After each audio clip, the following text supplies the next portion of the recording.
آدمی سوچ رہا تھا کہ یہ کتنی خوبصورت ہے، ایسی خوبصورتی میں نے کہیں بھی نہیں دیکھی۔ ادھر وہ لڑکی بہت پریشان تھی، اس کو اپنے گھر والوں کی یاد آ رہی تھی، اسپیشلی اپنے باپ کی۔ اس کا باپ بھی بہت پریشان ہوتا ہے، وہ ایک پری کو بلاتا ہے، یہ بہت پرانی پری ہوتی ہے۔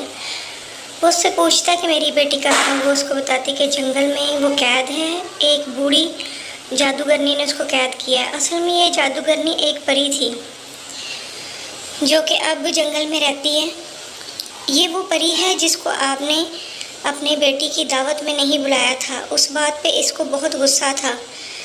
اب یہ جنگل میں رہتی ہے اور یہ ایک جادوگرنی ہے۔ جب آپ نے اس کو اپنی بیٹی کی دعوت میں نہیں بلایا تھا تو یہ آپ کی بیٹی کو اغوا کرنا چاہتی تھی اور وہ اس کو لے کے جا رہی تھی، تب آپ نے اس کو اپنے ملک میں سے نکال دیا تھا۔ اس کے بعد اس نے آپ سے بدلہ لینے کا سوچ لیا۔ اس نے سوچا کہ میں بادشاہ سے بدلہ لوں گی۔ وہ انتظار کرنے لگی وقت کا، پھر یہ جنگل میں رہ کے جادو سیکھنے لگی۔ اس نے اپنی ایک طلسمی دنیا بنا رکھی ہے۔ اس طلسمی دنیا میں اس کے پاس بہت سے ایسے لوگ ہیں جو کہ اس کی ایک اشارے پہ کسی کو بھی قتل کر سکتے ہیں۔ جب آپ کی بیٹی باغ میں سیر کرنے کی غرض سے گئی تو اس نے اس کو راستہ بھٹکایا اور اس کو جنگل میں لے گئی۔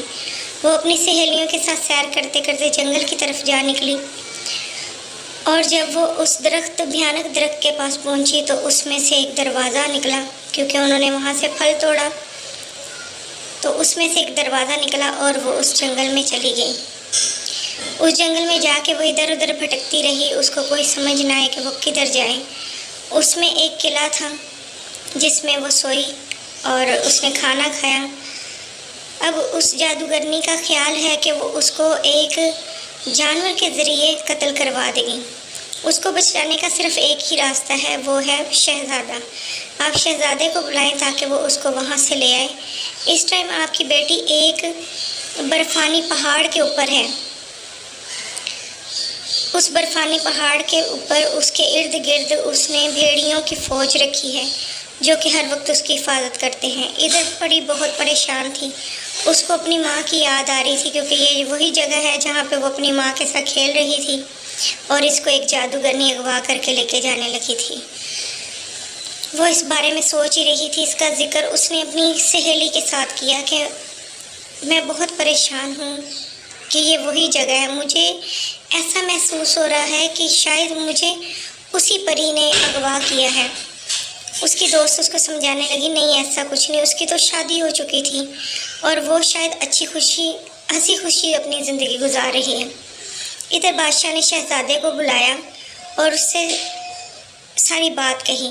شہزادے نے بادشاہ کو تسلی دیتے ہوئے کہا کہ آپ بے فکر ہیں، میں شہزادی کو واپس لے آؤں گا، آپ ہماری شادی کی تیاری کریں اور انشاءاللہ میں اس کو ضرور واپس لے کے آؤں گا۔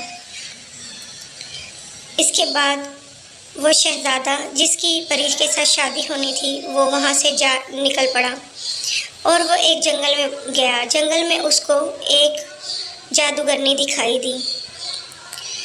وہ سمجھ گیا کہ یہ وہی جادوگرنی ہے جس نے پری کو مروانے کی کوشش کی تھی۔ اس کے بعد وہ آگے بڑھا اور پری کو ڈھونڈنے لگا۔ اس کا خیال تھا کہ جنگل میں کہیں اس کو پری نظر آئے گی، شاید کہیں باغ میں، شاید کہیں چلتے ہوئے۔ خیر وہ آگے جاتا گیا اور پری کو ڈھونڈنے لگا۔ ادھر پری بہت پریشان تھی، وہ حیران تھی کہ وہ کہاں آ گئی ہے۔ وہ راستہ کبھی ادھر جا رہی تھی کبھی ادھر جا رہی تھی، لیکن اس کو کوئی راستہ نہیں مل رہا تھا۔ خیر اس نے وہاں پہ ایک بھیانک سے جانور کو دیکھا۔ یہ وہی آدمی تھا جس کی عجیب سی شکل تھی۔ یہ اصل میں جادوگرنی نے جادو کے ساتھ بنا رکھا تھا۔ یہ وہی تھا جو اس سے شادی کرنا چاہتا تھا۔ پری اس خوبصورت جنگل میں بہت اداس تھی۔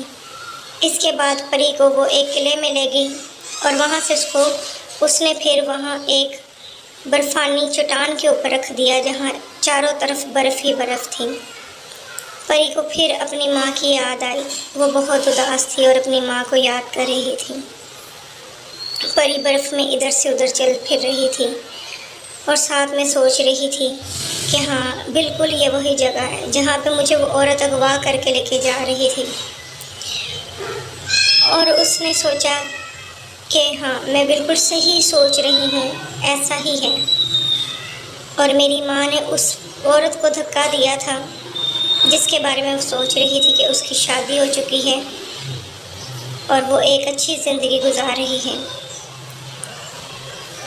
ادھر بادشاہ نے شہزادے کو اجازت دی تاکہ وہ جائے اور پری کو بچانے کی تیاری کرے۔ شہزادے نے بادشاہ کو اللہ حافظ بولا اور وہ چل پڑا۔ ادھر شہزادہ شہزادی کے بارے میں سوچ رہا تھا۔ وہ سوچ رہا تھا کہ اب اس کو وہ لے کے آئے گا اور اس کے ساتھ وہ شادی کرے گا۔ ان خیالوں میں کھوئے ہوئے شہزادہ اپنے گھر سے نکلا اور جنگل کی طرف چل پڑا۔